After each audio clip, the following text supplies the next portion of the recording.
பல ஆண்டுகளுக்கு பின் சந்திக்கும் பள்ளிக்கால நண்பர்களின் உற்சாகமான அறிமுகத்துடன் துவங்கும் கதை அணு விஞ்ஞானம், விண்வெளி விஞ்ஞானம், தொல்லியல் என்ற கதையில் சுவாரஸ்யம் கூடுவதோடு நண்பர்களின் ரசனையான உரையாடல்கள் அடுத்து என்னவென்று தெரியாத மர்மமான திருப்பங்கள் என்று தீயவை தீயினும் அஞ்சப்படும் என்ற இக்கதை உங்களை கட்டி போட காத்திருக்கிறது.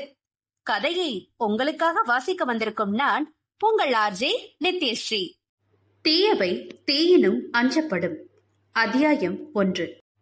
அங்கம் ஹரேஹே புலகபூஷணமாஸ்ரயந்தி பிருங்காங்கனேவ முகுலாபரணம் தமாலம் அங்கீகிருதாகில விபூதிரபாங்கலீலா மாங்கல்யதாஸ்து மம மங்கள தேவதாயா. இதமான காலை நேரத்தில் கனகதாரா ஸ்தோத்திரம் ஹோம் தியேட்டர் 5.1 வீட்டின் மூலை முடுக்கெல்லாம் நல்ல அதிர்வலையை ஏற்படுத்திக் கொண்டிருந்தது. அந்த வீட்டின் வலது மூலையில் இருந்த படுக்கை அறையில் வெண்ணிற பெட்ஷீட்டிற்குள் சுருண்டிருந்த அவனுக்கு அது இதமாக இல்லாமல் போயிருக்க, பேபி பேபி என்று முனகலாக அழைக்க ஆரம்பித்தவன் எந்த எதிர்வினையும் இல்லாததால், தரு தரு ப்ளீஸ் டி, அந்த பாட்டை ஆஃப் பண்ணடி என்று சற்று ஓங்கலாகவே கூறினான். அந்த வீட்டின் மகாராணி தரு வரவில்லை. கடுப்பில் எழுந்தமர்ந்தவன் தரங்கினி என்று அழுத்தமாகவே அழைத்தான். இடது மூலையில் இருந்த சமையல் கட்டிலிருந்து வேகமாக வந்தாள் அவனின் அன்பு மனைவி தரங்கினி. என்னாச்சு, ஏன் காலையில கத்துற என்ற அரைவாயில் கதவில் சாய்ந்து நின்றதும், வாரத்துல ஒரே ஒரு நாள் தாண்டி லீவு, எனக்கு மட்டும் ஞாயிற்றுக்கிழமை லீவ் தராம வெள்ளிக்கிழமை கொடுத்து ஆபீஸ்ல தான் கொள்றானுங்க. நீயும் ஏண்டி அந்த ஒரு நாளும் என்ன நிம்மதியா தூக்க விடாம அப்படி படுத்துற, அந்த பாட்டு ஆஃப் பண்ணு என்று மீண்டும் தலையணையில் தலையை வைத்து போர்வையை கழுத்து வரை இழுத்து மூடினான்.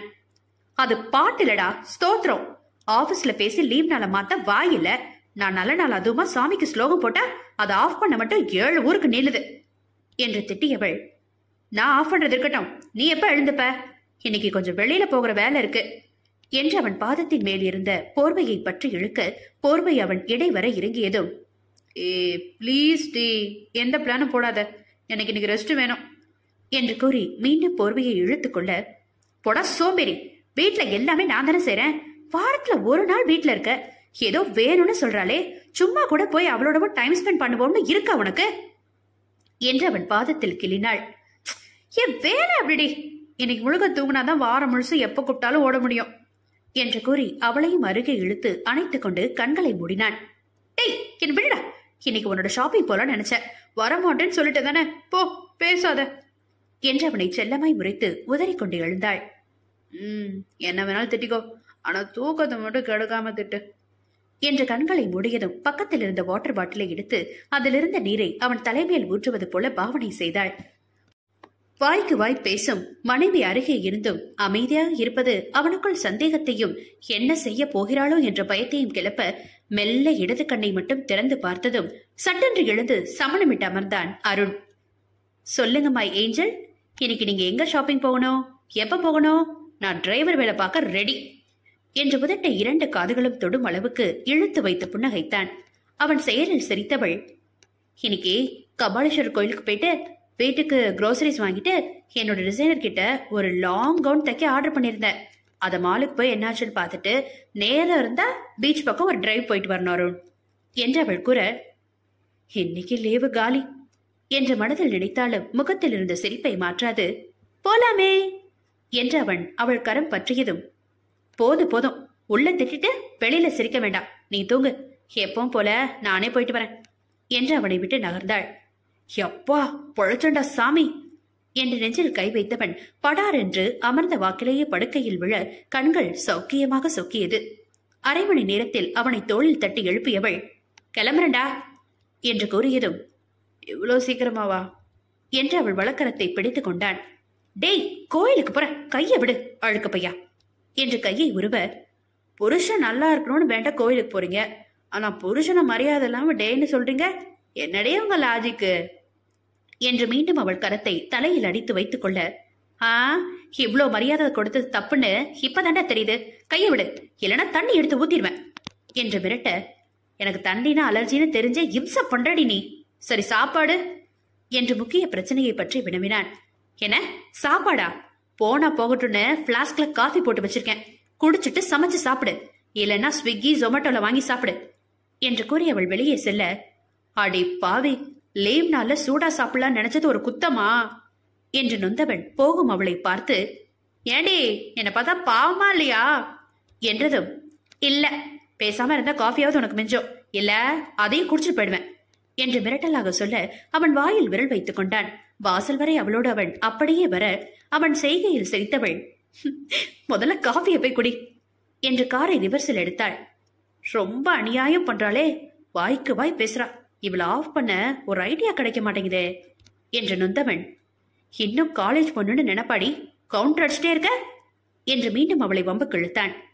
டேய், நானெல்லாம் எவர்கிரீன் காலேஜ் குயின்டா, நீதான் அங்கிள் ஆகிட்ட என்று அதற்கும் அவனை வாரி விட்டு செல்ல, என்னை அடி வாரி விடுற, உன் வாய்க்கு இன்னைக்கு செமத்தியா எங்கேயாவது மாட்டு வைப்பாரு நீ என்று விளையாட்டாக சொன்னவனுக்கு தெரியவில்லை, உண்மையில் இவனை கிண்டல் செய்ததற்கெல்லாம் சேர்த்து அவன் மனைவி அன்று படப்போகும் பாடு. சற்று நேரம் படுத்துறங்கியவன் எழுந்து தன்னை சுத்தம் செய்து கொண்டு காஃபி அருந்த சமையலறைக்கு வந்தான். உள்ளேயே இருக்கும் டைனிங் டேபிளில் 4 கேசரோல் இருக்க, அதில் காலைக்கு பொங்கல், மதியம் சாதம், சாம்பார், கீரை, பொரியல் இருக்க அவன் முகத்தில் புன்னகை மலர்ந்தது.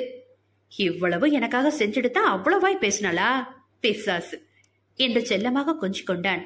அருகில் ஸ்டிக்கி நோட் இருக்க அதை டேபிளில் இருந்து உரித்தெடுத்தான். நிஜமாவே இன்னைக்கு கொஞ்சம் வேலை இருக்குடா, இல்லனா கண்டிப்பா உன்னோட வீட்லயே இருந்திருப்பேன், கோபிக்காம நேரத்துக்கு சாப்பிட்டு தூங்கு, சாயங்காலம் நம்ம வீட்டு மாடியில செம்மையா டைம் ஸ்பெண்ட் பண்ணலாம் என்று எழுதி இருந்தது. காதல் என்பது வாய்க்கு வாய் வார்த்தையில் லவ் யூ சொல்வதில்லை, அன்பை அவர்களின் தேவை அறிந்து கொடுப்பதில் இருக்கிறது என்று அந்த தம்பதி வாழ்ந்து காட்டிக் கொண்டிருக்கிறது. கபாலீஸ்வரர் கோவில் பிரகாரத்தில் அமர்ந்து மாவிளக்கு போட்டுக் கொண்டிருந்தாள் தரங்கினி. ஆடி வெள்ளி என்பதால் பலரும் அம்பாளுக்கு வேண்டி தன் குடும்ப நலன் மேலோங்க மாவிளக்கு போட்டபடி இருந்தனர். கையில் ஒரு பாத்திரத்தில் மாவிளக்கை எடுத்துக்கொண்டு அதை பிரசாதமாக வருவோருக்கு வழங்க எழுந்த தரங்கினியின் கண்கள் சற்று தள்ளி ஒரு தூணை வெறிக்க பார்த்து கொண்டிருந்தவனை கண்டதும் சட்டென்று விரிந்தது. ஆனாலும் வந்த வேலையான வேண்டுதலை முடிக்க முனைப்பானவள் பிரசாதத்தை விநியோகிக்க பாத்திரத்தை கையில் எடுத்துக்கொண்டு பிரகாரத்தின் வெளிப்பக்கம் ஓரமாக நின்றாள். வெள்ளிக்கிழமை காலை நேரம் என்பதால் மக்கள் கூட்டம் சற்று அதிகமாகவே இருந்தது. கையில் வைத்திருந்த மாவிளக்கு மாவை சின்ன சின்ன உருண்டைகளாக போவோர் வருவோருக்கு கொடுத்து கொண்டிருந்தாள். அப்போதும் அங்கிருந்த தூணில் காணப்படும் புடைப்பு சிற்பம் ஒன்றை ஒருவன் உற்று நோக்கிக் கொண்டிருக்க, அவனது பக்கவாட்டு தோற்றம் அவளுக்கு பழக்கப்பட்ட ஒரு உணர்வை கொடுக்கவே கடைசியாக இருந்த மாவினை கையில் உருட்டி கொண்டு அவனை நோக்கி சென்றாள். அருகே சென்றதும், எக்ஸ்கியூஸ் மீ என்று அவனை அழைக்க, அதுவரை சிற்பத்தோடு மூழ்கி இருந்தவன் தலை திருப்பி தன்னையே அழைத்தது என்பது போல் சுற்றும் முற்றும் நோக்கினான். அவனை அழைத்த தரங்கினியோ முகத்தில் புன்னகை தாங்கி இருக்க, நீங்களா கூப்பிட்டீங்க என்று முழந்தாளிட்டிருந்த அவன் தன் உயரத்திற்கு எழுந்து நின்றான். அவனை சற்று நிமிர்ந்து நோக்கிய தரங்கினி அவன் கைகளில் பிரசாதத்தை வைக்க, புரியாது திரு திருவென்று விழித்தவனை கண்டு சிரித்தாள் தரங்கினி. நீ அபிலாஷ் தானே என்று தன் நெற்றியில் இடது கைவிரல் தட்டி யோசித்துக் கொண்டே அதை அவன் புறம் நீட்டினாள். சட்டென்ற முகத்தில் பூத்த புன்னகையுடன், ஆமா உங்களுக்கு, ஹேய் இரு, நீங்க தரங்கினி தானே என்று அவனும் கண்டு கொண்டதற்கு அறிகுறியாக, ஓஹோ தெனாலி எப்படி இருக்கீங்க என்று உரிமையாக கேட்டான். நான் நல்லா இருக்கேன், நீ என்னடா வெள்ளிக்கிழமை அதுவுமா கோயிலுக்கு வந்து தூணை கட்டிட்டு உட்கார்ந்திருக்க என்று உரிமையாக அவள் அவனை டா போட்டு பேச, சில வருடங்களாக வெளியிடங்களுக்கு சென்றால் அவனுக்கு கிடைக்கும் அலாதி மரியாதையில் ஊறி இருந்த அவன் மனம் சட்டென்று அவளின் ஒருமை விழிப்பில் சுருங்கியது. இது என் வேலைமா, அதான் பாத்துட்டு இருக்கேன் என்று மெலிதாக சிரித்தான். பசங்க கூட டச்ல இருக்கியா அபி? நான் கேர்ள்ஸ்ல 3 பேர் கூட டச்ல இருக்கேன் என்றதும், எனக்கு நேரமே இருக்காதுமா, ஆனா பசங்க ஒரு குரூப் வச்சிருக்காங்க, அப்பப்ப பேசுவோம் என்று சொல்லிவிட்டு, எனக்கு கொஞ்சம் வேலை இருக்கு, இன்னொரு நாள் பேசலாமா என்று அவள் பதிலை எதிர்பாராது மீண்டும் அந்த சிற்பத்தை ஆராய்ச்சி செய்ய ஆரம்பித்திருந்தான். அவனை நோக்கி உதட்டை பிதுக்கியவள், சரி வரேன் அபி என்று தன் உடைமைகளை சேகரித்துக் கொண்டு வெளியேறினாள். அவள் வாசலை கடப்பது வரை சிற்பத்துடன் உறவாடி கொண்டிருந்தவன் என்று ஊதிக்கொண்டு எழுந்தான். சற்றே ஆசுவாசப்படுத்திக் கொண்டு அங்கிருந்த படியில் அமர்ந்தவன் தன் மனதை தானே படித்து பின் அவனுக்கே விலக்கிக் கொண்டான். என்னை பார்த்து எப்படியும் 10 வருஷம் இருக்காது, எப்படி இவ்வளவு துல்லியமா நினைவு வச்சிருக்கா? நமக்கு வா போன்னு பேசவே சங்கடமா இருக்கு, ஆனா கொஞ்சம் கூட தயக்கமே இல்லாம என்ன வேலை பாக்குறாங்க, என்ன பொசிஷன், எதுவுமே யோசிக்காம எப்படி வாடா போடான்னு பேசுறாங்க அந்த பொண்ணுங்க மனசுல இன்னும் அதே 12வது படிக்கிறதா நினைப்பு போல என்று அவன் வாய்விட்டு புலம்ப, அது அப்படி இல்லடா அபி. நீ எவ்வளவு பெரிய ஆளா இருந்தாலும், பெரிய லார்டு லபக்காவே இருந்தாலும், என் கண்ணுக்கு நீ சொன்னியே அதே 12வது படிக்கிற கவர்மெண்ட் கொடுத்த சைக்கிள்ல பசங்களுக்குள்ள ரேஸ் வச்சு ஆளுக்கு ஒரு பக்கம் விழுந்து வாரி புதையல் எடுத்தீங்களே, அதான் நிலவுல இருக்கு. அப்பவும் நீ என் ஃப்ரெண்டு அபிதான், இப்பவும் நீ என் ஃப்ரெண்டு அபிதான். எனக்கு எந்த மாற்றமும் தெரியல. என்னை பார்க்காத 10 வருஷத்துல உன் மனசும் உன் மென்டாலிட்டியும் தான் மாறி போச்சு போல என்று அவன் நெற்றியில் திருநீரும் குங்குமமும் இட்டவள், என்ன பேன முழிக்கிற? நான் உன் நம்பர் வாங்காம போயிட்டோமேனு இந்த வாசல் வழியா போய் அந்த வாசல் வழியா உள்ள வந்தா, நல்லா பேசுறீங்கடா மைண்ட் வாய்ஸ, இவ்வளவு சத்தமா என்று சிரித்தாள் தரங்கினி. சாரி தெனாலி, அது கொஞ்சம் வருஷமா மரியாதையா வாங்கி பழகிடுச்சு, அதான் என்று தலை கவிழ்ந்து சங்கடமாக சிரித்தான். நீ ஏன் அப்படி சாரி சொல்ற? நான் தான் சொல்லணும். பழைய சின்ன பையனாவே நினைச்சேன். நீ உன் வேலை பொசிஷன் இதெல்லாம் யோசிச்சிருக்கணும். சரி சொல்லு, என்ன பண்ற என்று ஆர்வமாக வினவினாள். நான் ஆர்கியாலஜி ப்ரொஃபஸரா இருக்கேன். நிறைய தீசிஸ் எழுதுவேன். கோயிலுக்கு படி எடுக்க போவேன்.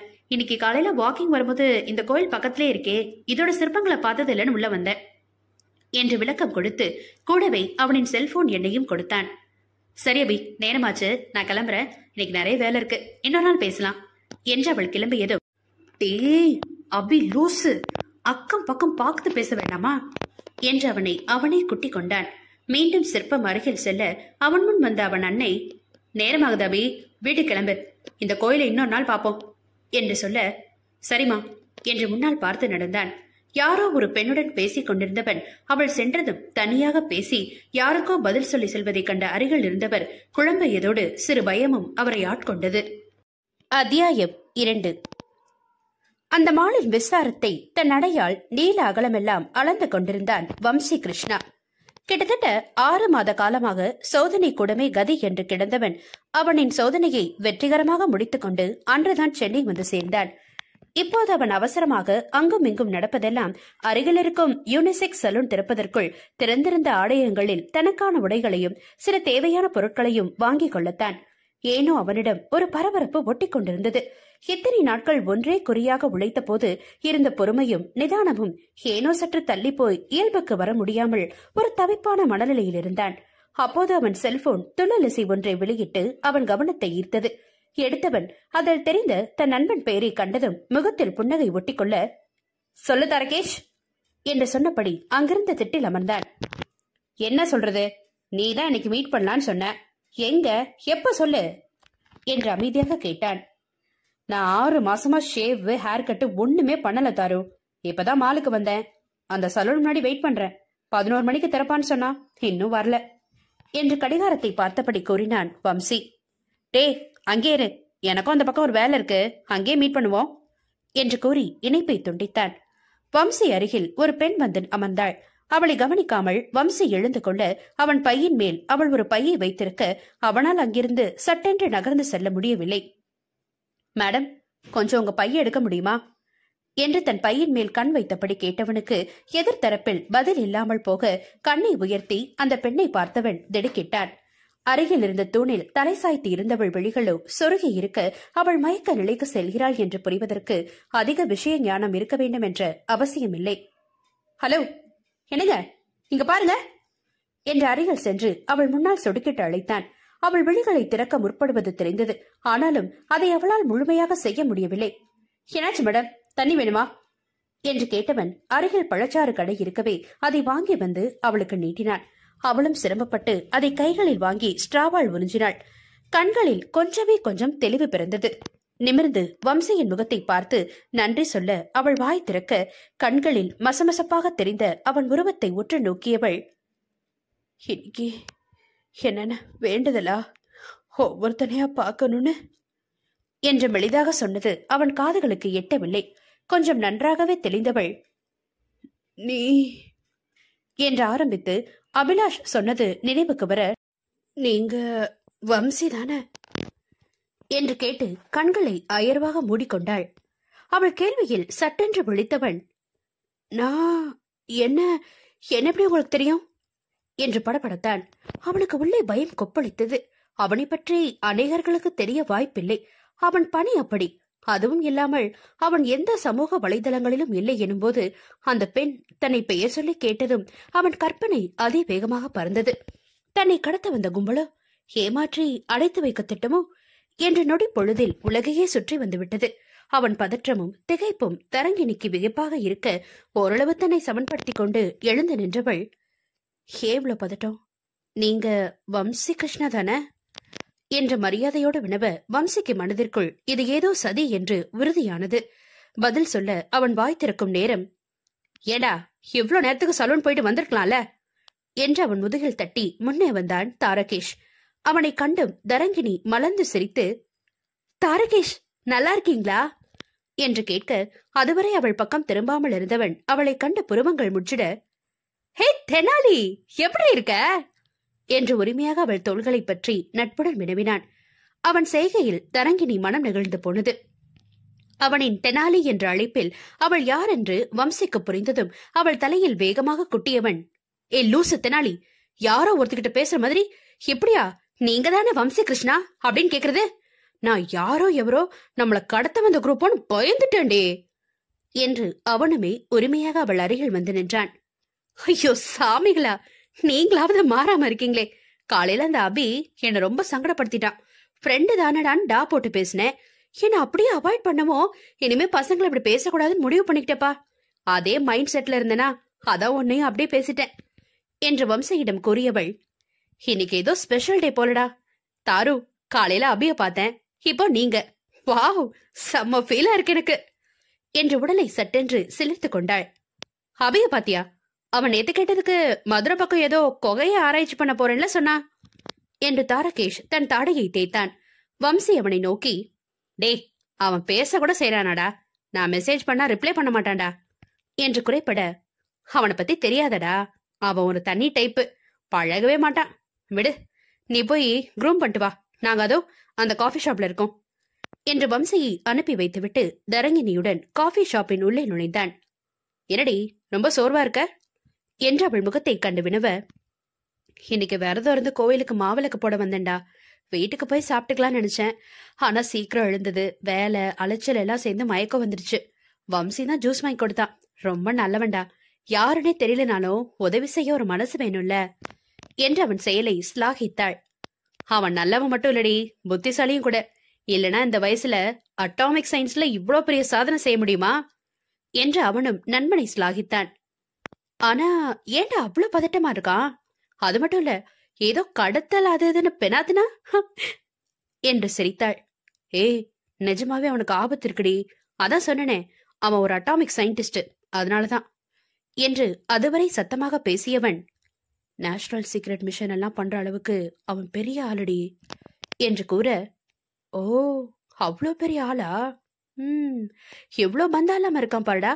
ஆமா, நீ என்ன செய்ற என்று அவன் பக்கம் கேள்வியை திருப்பியவளை கண்டு புன்னகையுடன், நான் சைக்காட்ரி முடிச்சுட்டு பிராக்டிஸ் பண்றேன், அப்படியே காலேஜ்ல ப்ரொஃபஸராவும் இருக்கேன் என்று கூறியதும், எல்லாரும் பெரிய ஆளானாடா இருக்கீங்க, அபி சொன்னது சரிதான் தாரு, உங்க வேலைக்கோ பொசிஷனுக்கோ கண்டிப்பா மரியாதை கொடுக்கத்தான் வேணும், வாடா போடான்னு பேசுறது தப்புதான் என்று முகம் வாடினாள் தரங்கினி.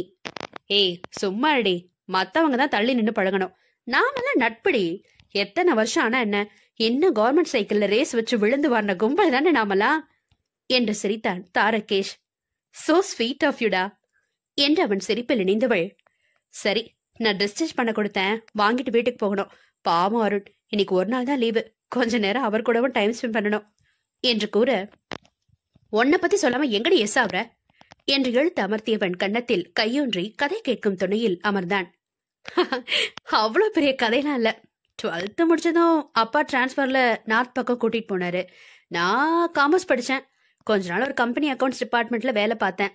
பெண்களுக்கே உரித்தான முறையில 25 ஆனதும் கல்யாணம் பண்ணி அனுப்பிட்டாங்க. அவரு பேரு அருண், டிடெக்டிவ் ஏஜென்சில சீஃப் டிடெக்டிவா இருக்காரு. நேர காலம் பார்க்காத வேலை, வெள்ளிக்கிழமை மட்டும் லீவு. நானும் கோவில் மால்னு வாழ்க்கைய அப்பப்போ தனிமையில தள்ளி மீதி அவரோட கைய பிடிச்சுக்கிட்டு 2 வருஷமா ஓட்டிட்டு இருக்கேன். பேபி இல்ல, அதான் கொஞ்சம் பக்தி முத்தி போய் அலையிறேன், மத்தபடி சொல்ல வேற ஒண்ணும் இல்லடா தாரு என்று தன் வாழ்க்கையை சிறிதாக விளக்கி முடித்தாள்.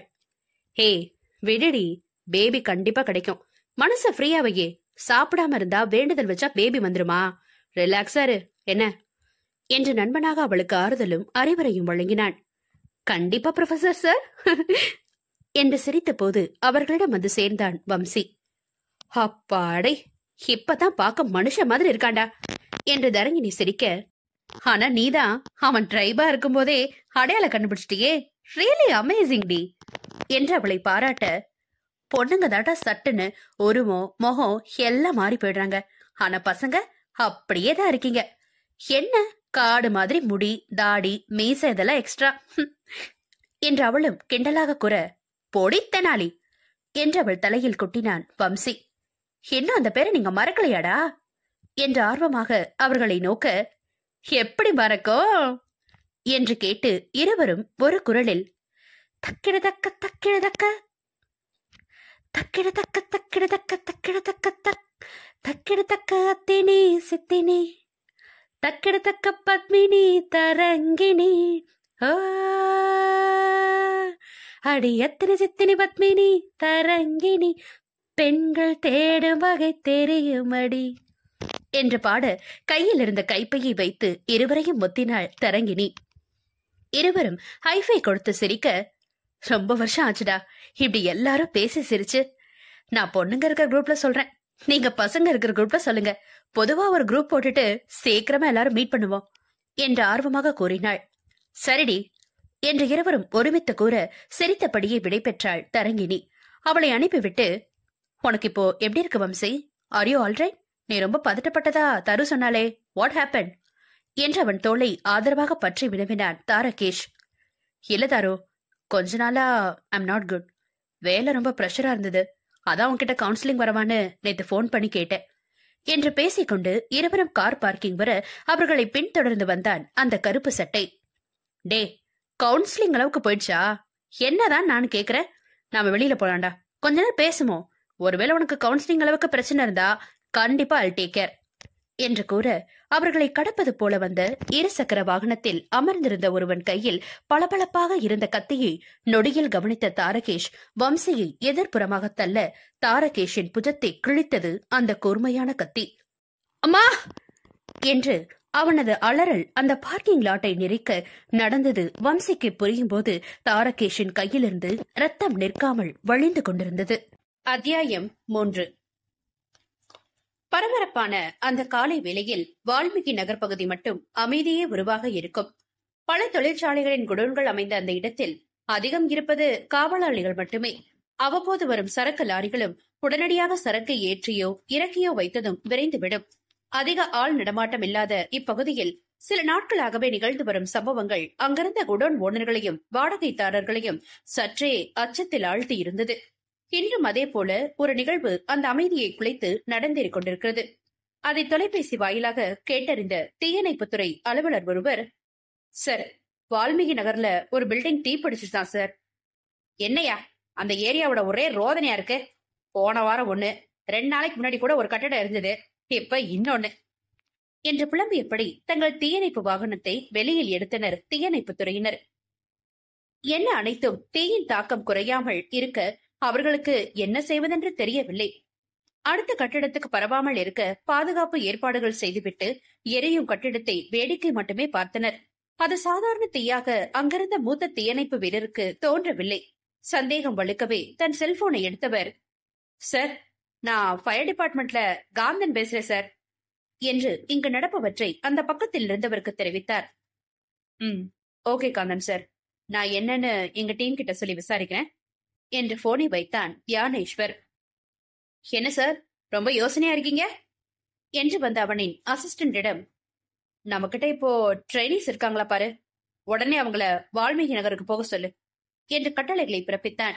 போனவர்களும் காந்தன் சொன்னதையே சொல்ல தானே களத்தில் இறங்கினான் இன்டெலிஜென்ஸ் ஆபீசர் தியானேஸ்வர் குமார்.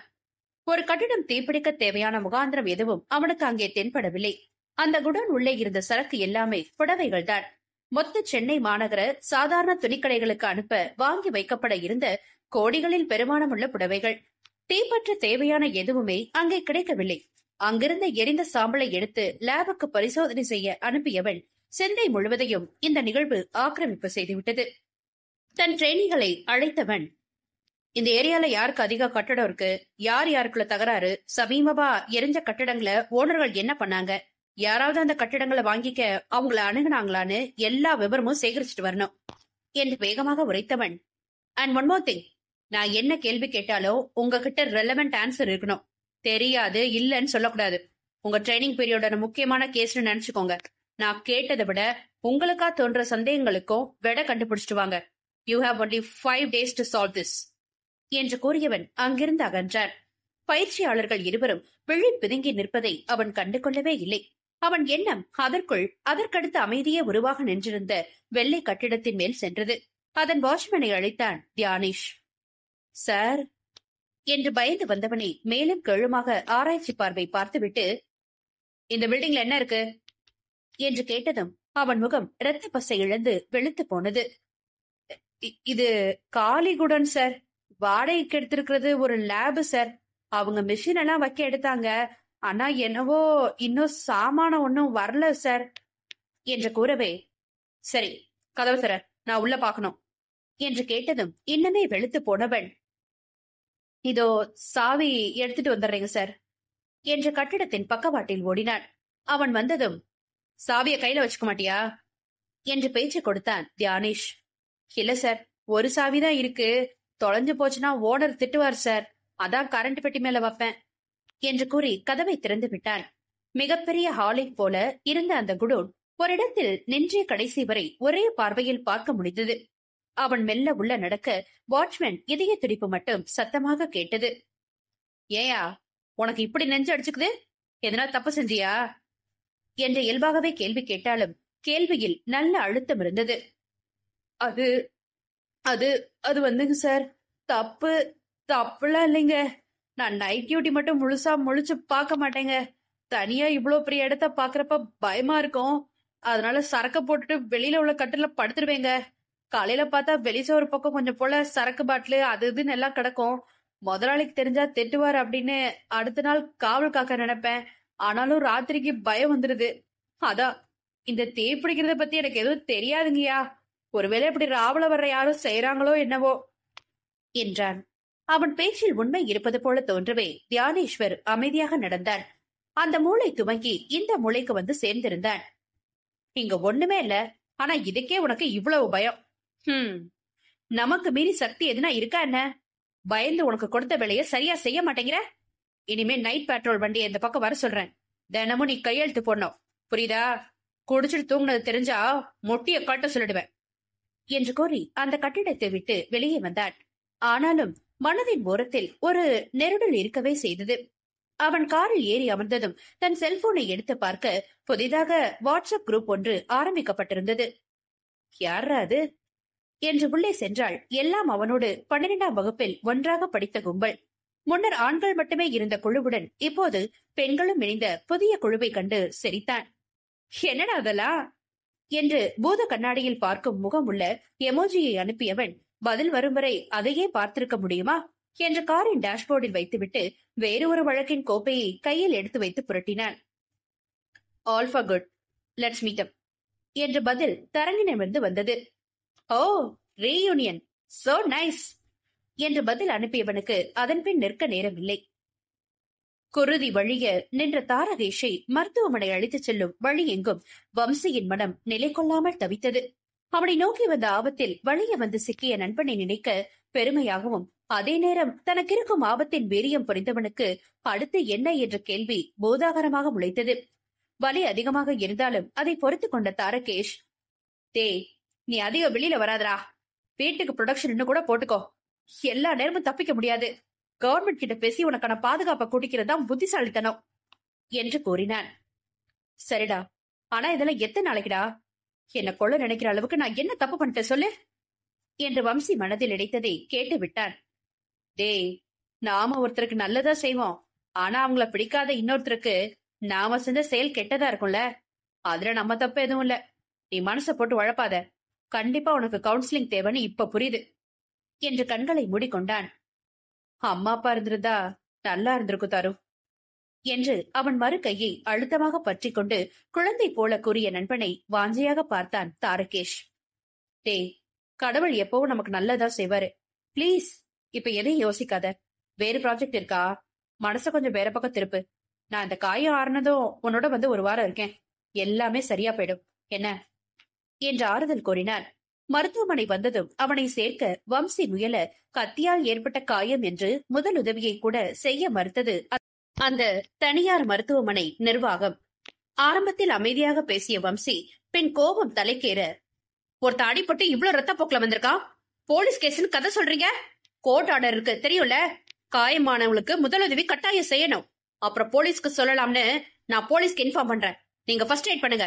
என்ன யார் நினைச்சீங்க என்று கத்தியதும் தான் தாரகேஷை எமர்ஜென்சிக்கு அழைத்து சென்றனர். போலீஸுக்கு அழைக்கும் முன் அவன் தியானேஷுக்கு தகவல் அனுப்பிவிட்டான். போலீஸ் மருத்துவமனைக்கு வந்த சற்று நேரத்தில் தியானேஷும் வந்து சேர்ந்தான். என்னடா வம்சி, தாருக்கு என்னாச்சு என்று சற்றே பதற்றமாக அவன் வினவ, அந்த இடத்தில் அவனை எதிர்பார்க்காத போலீஸ் அதிகாரிக்கு இவ்வளவு நேரம் வம்சியிடம் கேள்வி கேட்கிறேன் என்று அவர் படுத்திய பாட்டை எங்கே சொல்லி தன் வேலைக்கு உழை வைத்து விடுவானோ என்ற பயம் முகத்தில் படர்ந்தது. நேத்தாண்டா சென்னை வந்த, இன்னைக்கு ஜஸ்ட் வெளியில தாருவை மீட் பண்ண போனடா. எவனோ என்ன கத்தியால குத்த வந்தா. தாரு அதை கவனிச்சு என்ன தள்ளும் போது அவன் கையில கத்தி நல்லா கிழிச்சிருச்சா என்று சிறு பிள்ளை போல தெம்பினான். டேய், ஏன் அழுற? ஒண்ணும் இல்லடா, விடு. உனக்கு இன்னும் ஹை ப்ரொடெக்ஷனுக்கு ஏற்பாடு பண்ற. நீ ஊருக்கு வந்தா என்கிட்ட ஒரு வார்த்தை சொல்ல மாட்டியா? தனியா ஏன் வெளியில போன? உன் கார்ட்ஸ் எங்க என்று பொறுமையாக ஆரம்பித்தவன் கோபமாக முடிக்க, டேய், கொஞ்சம் கூட பிரைவசியே இல்லைன்னு நான் தாண்டா அவங்கள அவாய்ட் பண்ணிட்டு வந்தேன். ஆனா அவங்களும் அதே மால்ல தான் இருந்தாங்க, நான் பார்த்தேன். சரி, கூடவே இல்லாம தள்ளி இருக்கிறது கூட ஓகேன்னு விட்டுட்டேன். எப்போ எப்படி கத்தி எடுத்துட்டு இவங்க வந்தாங்கன்னு தெரியலடா. ஆனா அப்போ கார்ட்ஸ் இல்ல, இப்ப வரவும் இல்ல, எனக்கு போன் பண்ணவும் இல்லடா என்று இப்போதுதான் நினைவு வந்தவனாக தெளிவாக பேசினான். உனக்கு இருந்த ஸ்ட்ரெஸ்ல இவ்வளவு நினைவு வச்சதே பெருசு. நீ அவங்களை இங்க வர சொல்லி போன் பண்ணு. முடிஞ்சா நீ அவங்களோட உன் வீட்டுக்கு போயிடு. நான் தாருவை டிஸ்சார்ஜ் பண்ணி அனுப்பிக்கிறேன் என்று அவனை ஆதரவாக அணைத்தான். இல்ல தானிஷ், நான் இருக்கேன். என்னாலதானே அவனுக்கு இப்படி என்று மீண்டும் கண்கள் கசிந்தவனை தட்டி கொடுத்து அவனுக்கு தேவையான பாதுகாப்பு ஏற்பாடுகளை கவனித்தார் தியானேஸ்வர். அவன் நகர்ந்ததும் அங்கே வேகமாக வந்த போலீஸ் இன்ஸ்பெக்டர், ஏ சார், நீங்க ஐஓ தியானேஸ்வர் சாரோட ஃப்ரெண்டுன்னு சொல்லிருக்கலாம்ல என்றதும், நான் ஒரு சயின்டிஸ்ட் சொன்னேன், அவன் ஒரு டாக்டர் கம் ப்ரொஃபசர்னு சொன்னேன். இதுக்கு உங்களால மரியாதை கொடுக்க முடியல? தியானேஷ் ஃப்ரெண்டுன்னு சொல்லியிருந்தா மட்டும் மரியாதை கொடுத்திருப்பீங்களா? எப்பவும் நீங்க தர்றதுக்கு பேர் மரியாதையா? போலியான ஒண்ணுது. எங்க உங்க வேலையை நீங்க சரியா செய்யலன்னு பிரச்சனை வந்துருமோன்னு தர்ற போலி மரியாதை. உங்க மனசுக்கு உண்மையா வேலை பாருங்க சார். யாருக்கு யாரு ஃப்ரெண்டு, எவன் காசு வச்சிருக்கான்னு பார்த்து வேலை செய்யாதீங்க. அசிங்கமா இருக்கு என்று சொல்லி தாரகேஷை பார்க்க அறைக்குள் சென்றான். அப்போது அடுத்த பிரிவின் வாயிலில் என்ற கருப்பு சட்டை உருவம் ஒன்று, ரொம்ப நியாயம் பேசுறான் பாஸ், கண்டிப்பா நம்ம பிளானுக்கு செட் ஆக மாட்டான், இவனை இப்படியே போட்டுட்டு போயிடலாம் என்று அவனை கொலைதான் செய்ய வேண்டும் என்று உறுதியாக கூறினான். அத்தியாயம் 4. அந்த வார இறுதி நாட்கள் வரை ஒவ்வொருவருக்கும் ஒவ்வொரு மாதிரி கழிந்தது. பெண்கள் குழுவில் தரங்கினி செய்தி ஒன்றை ஞாயிறு காலை அனுப்பி வைத்தாள். என்னப்பா, பசங்க கூட யாரும் பேச மாட்டீங்க, என்னாச்சு என்று பதிலுக்கு காத்திருக்க, எத்திக்கல் ஹேக்கரான Anisha, seriously no time dear, stuck with some important client என்று அனுப்பி வைத்து சோகமான வடிவேலு முகத்தை ஸ்டிக்கராக போட்டு விட்டாள். வீக்கெண்ட் கூட என்னடி கிளைண்ட், அவனை கழட்டி விட்டுட்டு வாயேன் வெளியில போகலாம் என்று தரங்கினி அழைக்க, ப்ராஜெக்ட் பெருசரி, இத முடிச்சா அடுத்த கவர்மெண்ட் ப்ராஜெக்ட் ஃபயர்வால் டீம்ல ட்ரெயினியா சேர்த்துக்கிறேன்னு சொல்லிருக்காங்க என்று மகிழ்ச்சிக்கான எமோஜி 4 சேர்த்து அனுப்பினாள். போடி நீயும் ஒரு சூப்பர் கம்ப்யூட்டரும், ஒரே போரு. எப்படி ஒரே நேரத்துல 3 மானிட்டர்ல வேலை செய்யற? நீ எல்லாம் மனுஷிதானா என்று நக்கல் வழிக ஒரு பார்வை பார்க்கும் ஸ்டிக்கரை அனுப்ப, என்ன செய்ய, வீட்டுல எனக்கு பின்னாடி 4 பேர் இருக்காங்க, படிக்க வைக்கணும். சாதாரண படிப்பு படிச்சு வேலைக்கு போய் அவங்கள கரை சேர்த்துட்டு திரும்பி பார்த்தா நான் தொண்டு கிளவியா போயிடுவேனே. அதான் மல்டி டாஸ்க் பண்றேன். ஆபீஸ், ஃப்ரீலான்ஸ், கூடவே மினி ப்ராஜெக்ட்ஸ், எக்ஸெட்ரா எக்ஸெட்ரா என்று சீரியஸாக பதில் அளித்தாள் அனிஷா. எனக்கும் ஹேக்கிங் சொல்லி தெரியாடி என்று அவளிடம் திட்டு வாங்கவே கேள்வியை தரங்கினி எழுப்ப, உனக்குதான் உன் புருஷன் என்ன கேட்டாலும் வாங்கி தர்றாருல, இப்ப அவரை உழவு பார்க்க இதை கத்துக்கிட்டு தேவையில்லாத பிரச்சனை பண்ண போறியா? மண்ட பத்திரம் என்று கோபமாக முறைக்கும் அனிமேட்டட் ஸ்டிக்கரை போட, what is going on here என்று இந்த பேச்சுக்குள் நுழைந்தாள் சுமித்ரா. ஏய் சுமி, உன் ப்ராஜெக்ட் எப்படி போச்சு என்று அனிஷா கேட்க, தரங்கினி கோபமுகம் காட்டும் எமோஜியை அவளுக்கு பார்சல் அனுப்பிவிட்டு சுமித்ராவின் உடல் நலம் குடும்பம் பற்றி விசாரித்தாள். எனக்கு ப்ராஜெக்ட் முடிஞ்சு போச்சுடி. அடுத்த ப்ராஜெக்ட் ஆரம்பிக்க 20 நாள் ஆகும். அதுக்குள்ள எல்லாரையும் மீட் பண்ணலாமா என்று கேட்டதும் தரங்கினிக்கு ஒரே மகிழ்ச்சி. அப்போ அப்படியே அந்த குரூப்ல போய் பேச ஆரம்பிப்போம். பசங்க என்ன நினைக்கிறாங்கன்னு பார்த்துட்டு அவங்களுக்கு டைம் இல்லைன்னா நம்ம மீட் பண்ணுவோம் என்று உற்சாகமானாள். இவர்களைப் போல ஆண்கள் எந்த கதையும் அளக்கவில்லை. இவர்கள் கேட்டதும் ஒரே வார்த்தையில் ஓகே என்று மட்டும் சொல்லிவிட்டு பதில் அனுப்பி இடத்தை குறிப்பிடுமாறும் வேலை இருப்பதாகவும் ஆள் ஆளுக்கு கூற பெண்கள் மூவர் மூக்கிலும் புகை வராத குறைதான். அடுத்த ஞாயிறு மெகா மாலில் சந்திக்க அனைவரும் ஒப்புக்கொண்டதும் பெண்கள் மூவரும் விடைபெற்று தங்கள் குழுவுக்குள் தஞ்சமாயினர். என்னடி ஓவரா பண்றானுங்க? இவங்களுக்கு மட்டும்தான் வேலையா?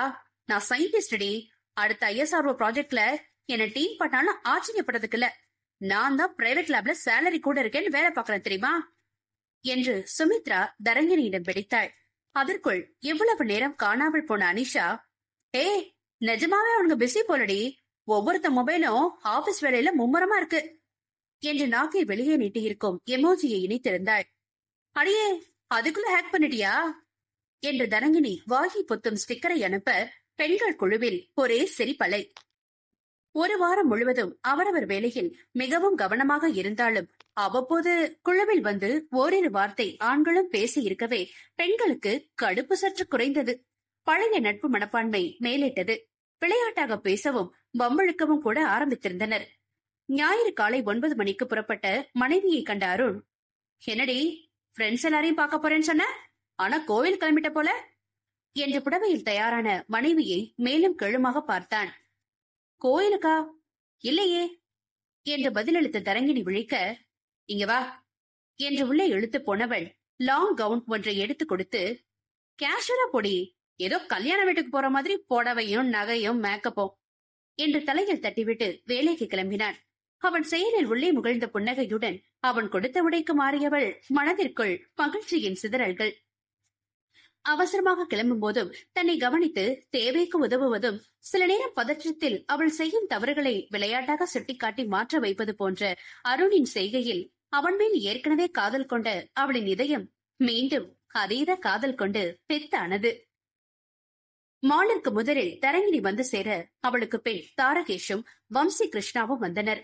வேறு யாரும் உடனடியாக வருவதாக தகவல் தெரிவிக்காததால் மூவரும் பொதுவான விஷயங்களை பற்றி பேச அவன் கை காயத்தை பற்றி பேச்சு நகர்ந்து, ஒருவரை தாக்கும் கொடூரம் படைத்த மனிதர்கள் என்ன மனிதர்களோ என்ற ரீதியில் தரங்கினி வருத்தம் கொள்ள அவளுக்கு ஒரு மனோதத்துவ நிபுணராக பதிலளிக்க ஆரம்பித்தான் தாரகேஷ். எல்லா மனுஷனுக்குள்ளயும் ஏதோ வக்ரம் இருக்கதான் செய்யும். ஆனா அத அவன் எவ்வளவு தூரம் அடுத்தவங்கள பாதிக்காம தனக்குள்ளேயே வச்சுக்கிறானோ அவ்வளவு தூரம் அவன் அந்த உலகத்துக்கு நல்லவனா தெரிவான். இதை விட இன்னும் தெளிவா சொல்லணும்னா, எல்லாருக்குள்ளேயும் இருக்கிற மிருகம் எவ்வளவுக்கு எவ்வளவு வெளியில வராம தூங்குதோ அவ்வளவுக்கு அவ்வளவு அவன் அந்த உலகம் நல்லவனா பாக்கும். அந்த மிருகத்தை வெளியில வரவிடாம எப்பவும் உள்ளேயே வச்சிருக்கவன் தான் ரொம்ப நல்லவன். அந்த மிருகத்தை அடிச்சு உள்ளேயே கொண்டு போடுறாங்க பாரு, அவங்க ஞானி. அந்த மிருகத்தை தன்னை அண்டவே விடாம வச்சுக்கிறவங்க தான் சித்தர்கள். அத வெளியில அடைய விட்டு எல்லாரையும் படுத்துறான் பாரு, அவன் சாதாரண மனுஷன்ல இருந்து குற்றவாளி வரைக்கும். இப்ப சொல்லு, ஓ மிருகம் எவ்வளவு வெளியில அலையுது? தன் நீண்ட பேச்சை கண் கொட்டாமல் கேட்டுக்கொண்டிருந்த தன் தோழர்களை பார்த்து கேட்டான் தாரகேஷ். நான் வர கொஞ்சம் லேட் ஆயிடுச்சு. உடனே உன்னோட 7 மணி பிளேட எடுத்து அவங்களுக்கு 7:30 கூட்டிடுவியாடா தாரு? ஆனாலும் நீ ரொம்ப சைக்காலஜி ப்ரொஃபஸரா இருக்கடா என்று அவனை கிண்டலோடு சேர்த்து முதுகில் ஒன்றை பரிசாக வழங்கி அந்த வட்ட மேஜை மாநாட்டில் தன்னை இணைத்துக் கொண்டார் யானேஸ்வர். வாடா லேட் கமர், வர்றது லேட்டு, பேச்சு மட்டும் பக்கம் பக்கமா வருது என்று அவனை வாரிவிட்டாள் தரங்கினி. நாம 4 பேர் தான் வந்திருக்கோம், எங்கடா அவங்க 3 பேரும் என்று சலிப்போடு வினவினான் வம்சி கிருஷ்ணா. சயின்டிஸ்ட் நீங்க வந்துட்டீங்க அப்படிங்கறதுக்காக எங்களை குறைவா பேசாதீங்க. இதோ நான்லாம் சொன்ன நேரத்துக்கு வந்துட்டேன் என்று அவன் அருகில் அமர்ந்தாள் சுமித்ரா. ஆமா, அவன் சயின்டிஸ்ட்னா நீ என்ன சாயப்பட்டில துணிக்கு சாயமா போடுற? வாய வச்சுக்கிட்டு சும்மா வாங்க ஆஸ்ட்ரோ சயின்டிஸ்ட் மேடம் என்று அவள் தலையில் தட்டினாள் தரங்கினி.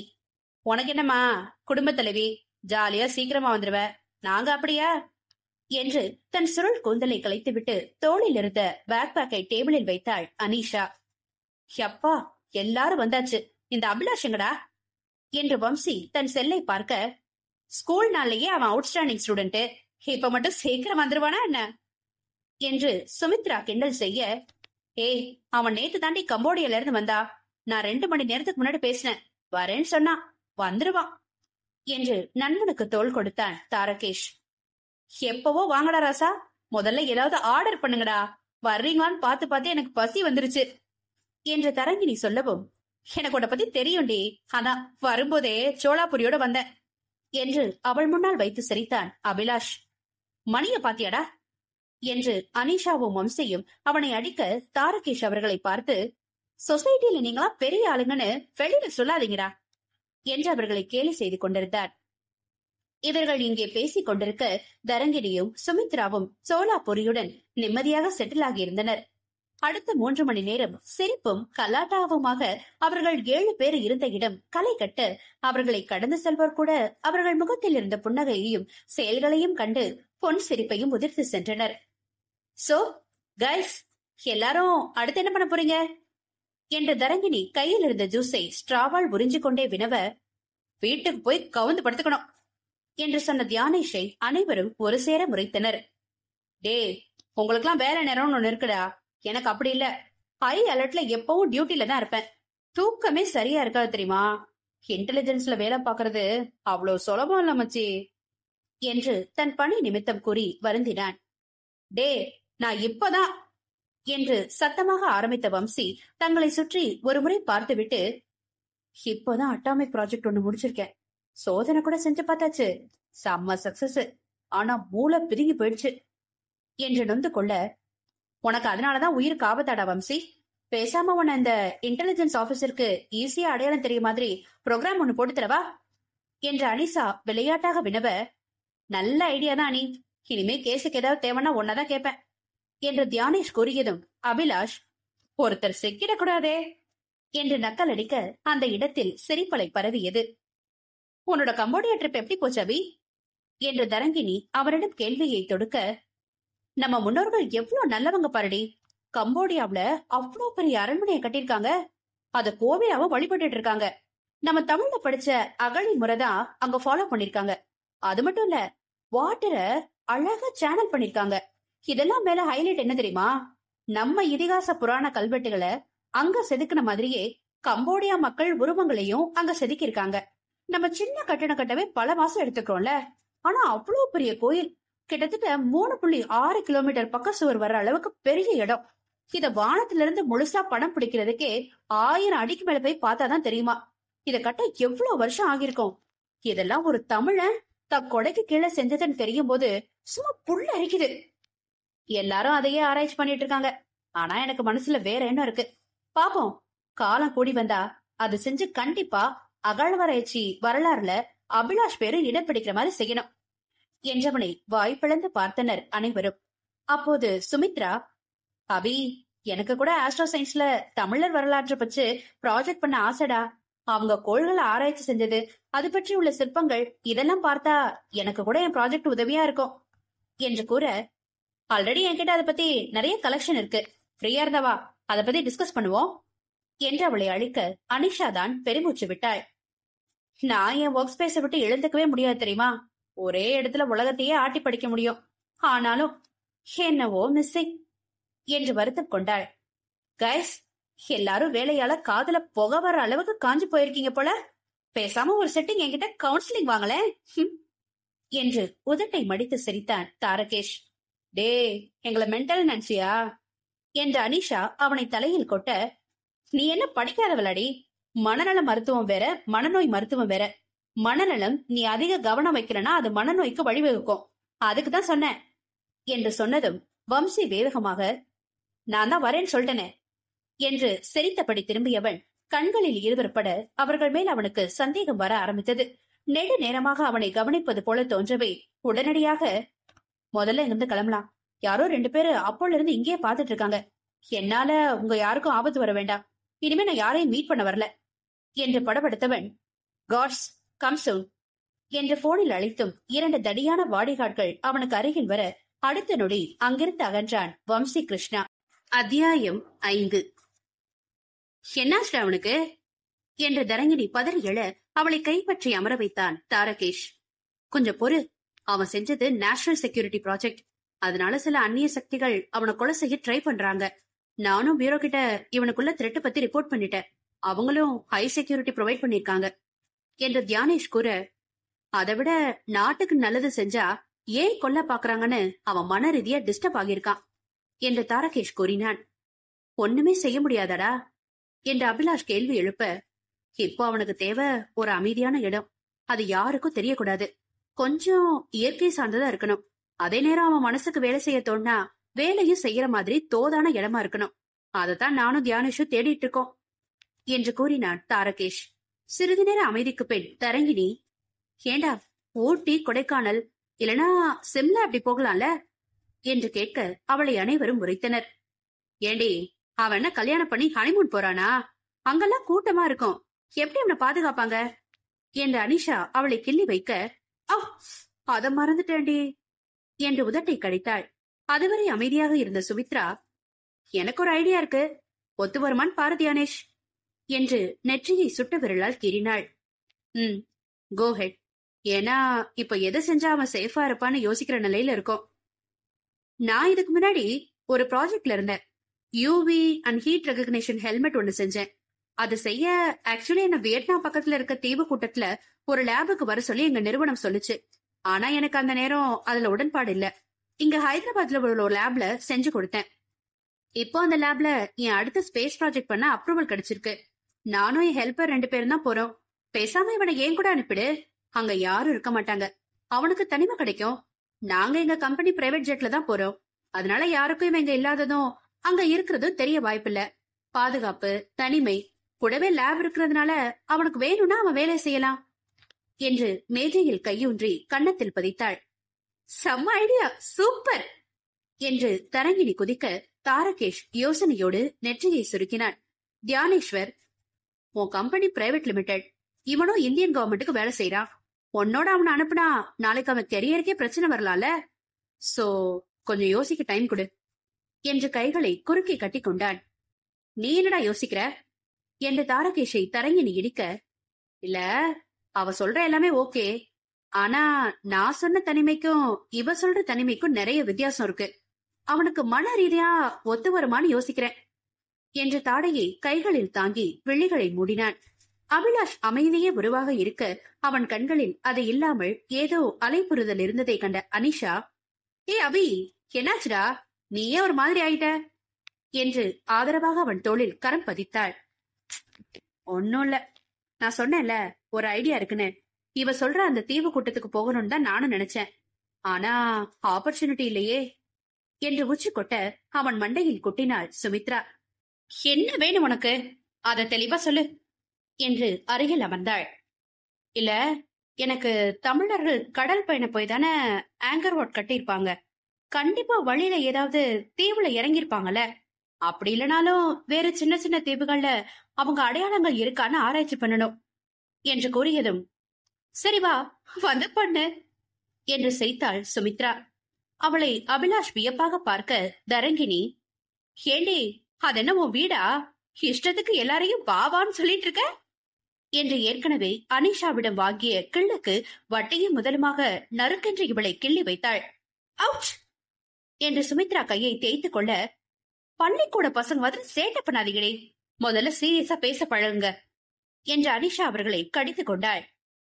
சுமித்ராவோ, அந்த தீவு ஒரு 3-4 கிலோமீட்டர் நீளம் தான் இருக்கும். அதுல உயரமான பகுதியில தான் இந்த லேப கட்டியிருக்காங்க. ஆனா முதல்ல நடந்த அந்த ப்ராஜெக்டுக்கு அப்புறம் எந்த சயின்டிஸ்டும் அங்க தங்கி வேலை செய்ய ஒத்துக்கவே இல்ல. ஏன்னா பக்கம் பக்கமா தீவு இருந்தாலும் ஒரு மாதிரி அமானுஷ்யமா ஃபீல் பண்ணி எந்த ப்ராஜெக்ட் கொடுத்தாலும் யாருமே போகிறது இல்ல. அவங்க ஏற்கனவே நிறைய எக்யூப்மெண்ட்ஸ் வாங்கி எல்லாம் கம்ப்ளீட் பண்ணிட்டாங்க. Heavy investment. இப்ப யாருமே போக மாட்டேன்னு சொன்னா அதான் ஓபன் ஆஃபர் கொடுத்தாங்க. மினிமம் 2 மாசம், மேக்சிமம் 2 வருஷம் வரைக்கும் ப்ராஜெக்ட் பண்ணலாம். ஆனா நல்ல ரிசல்ட் கொடுக்கணும். அப்படி ப்ராஜெக்ட் இருந்தா சப்மிட் பண்ண சொன்னாங்க. நானும் என்னோட கனவு ப்ராஜெக்ட் கொடுத்தேன். அவங்களுக்கு என்ன பிடிச்சதோ அப்ரூவ் பண்ணிட்டாங்க. நானும் கன்ஃபார்ம் ரிசல்ட் சொல்ல முடியாது, ஆனா நல்ல ப்ராக்ரஸ் காட்டுவேன். அது உலக அளவுல லேபுக்கு நல்ல பேர் வாங்கி தரும்னு சொல்லவும் முழு சுதந்திரமும் கொடுத்துட்டாங்க. இதுல என்ன பியூட்டினா, எனக்கு அசிஸ்டன்ட் கிடையாது. சோ என் ஃபேமிலி ஃப்ரெண்டு யார வேணாலும் தொடை கூட்டிட்டு போலாம். அந்த தீவுல பெரிய செலவு கிடையாது, ஹெல்பர்ஸ் இருப்பாங்க. அதனாலதான் சொல்றேன், என்னோட குறைஞ்சது 3 பேர் வரலாம் என்று தன் வேலையை பற்றியும் வேலை செய்யும் இடத்தை பற்றியும் சுமித்ரா கூறி முடித்தாள். அதென்னடி உன் ட்ரீம் ப்ராஜெக்ட், அத பத்தி சொல்லவே இல்ல என்று தரங்கினி ஆர்வமாக கேட்க, அதற்குள் தியானேஷுக்கு வேலை விஷயமாக அழைப்பு வரவே அவன் விடை பெற்றான். அவனுடன் எழுந்து கொண்ட தாரகேஷ், நான் தியானேஷ் ஓகே சொன்னானா வம்சி கிட்ட பேசிட்டு உன்னோட அனுப்புறேன்.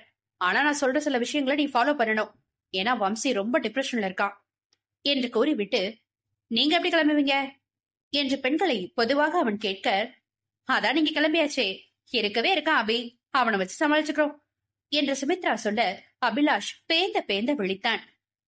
அவனுக்கு பெண்களோடு செல்வதில் நிறையவே கூச்சமும் தயக்கமும் இருந்தது. ஏற்கனவே சுமித்ரா உதவி செய்வதாக குறிப்பிட்டதிலிருந்தே எப்படி அவளுடன் தனியே செல்வது, வம்சி வந்தால் நன்றாக இருக்கும் என்று அவன் நினைத்துக் கொண்டிருக்க, இப்போது 3 பெண்களுடன் அவனை விட்டு சென்றால் அவன் விழிக்காமல் என்ன செய்வான்?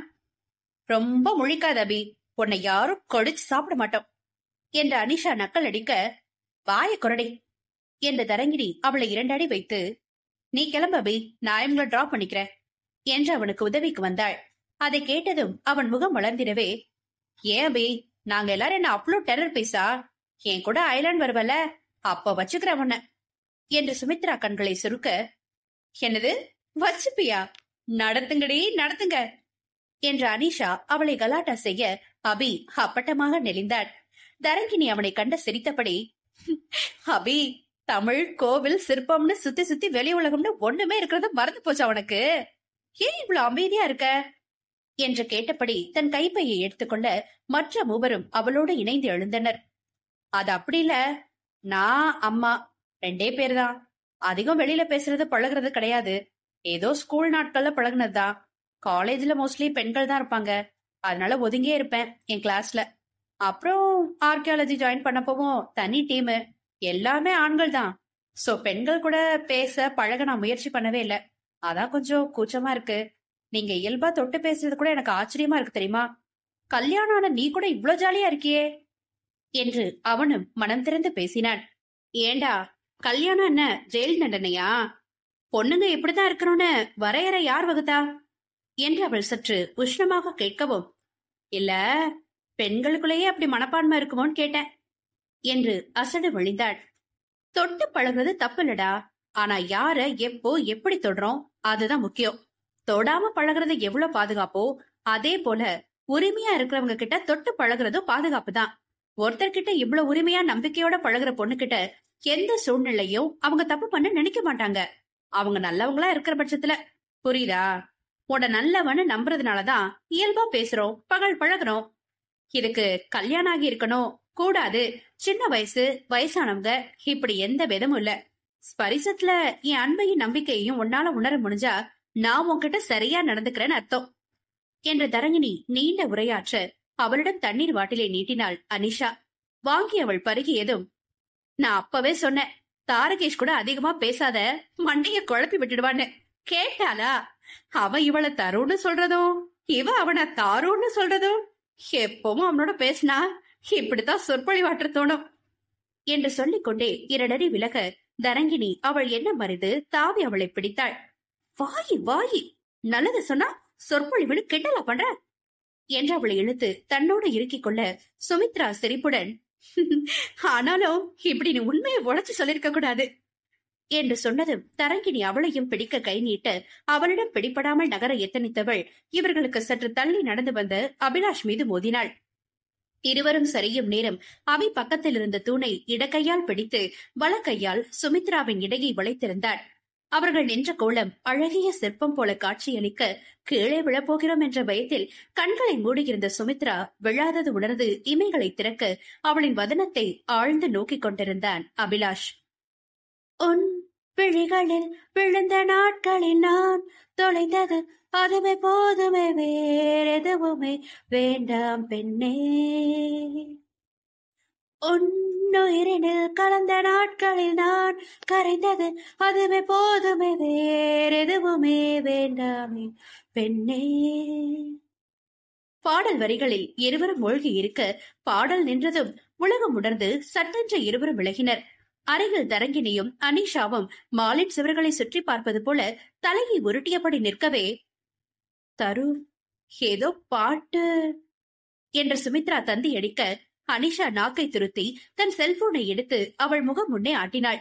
அவளின் வேலைதான் அந்த பாடல் என்று அறிந்து அவளை முறைக்க, ஆமா, தாங்கி பிடிச்சு 10 நிமிஷமா அதே போஸ்ட்ல கண்ணோட கண்ணு பார்த்தா பேக்ரவுண்ட் ஸ்கோர் போடாம என்ன செய்யறது என்று அனிஷா கேலி செய்து திரும்பி பார்க்க அங்கே அபி இருந்த இடம் காலியாக இருந்தது. நொடி பொழுதில் எங்கு சென்றான் என்று பெண்கள் குழம்ப அவன் அங்கு இருப்பதற்கான அறிகுறியே இல்லை. அவன் செல்போனுக்கு அழைப்பு விடுக்க அதுவும் சுவிட்ச் ஆஃப் செய்யப்பட்டுள்ளது என்ற தகவல் வரவே பெண்கள் வெகுவாக குழம்பி போயினர்.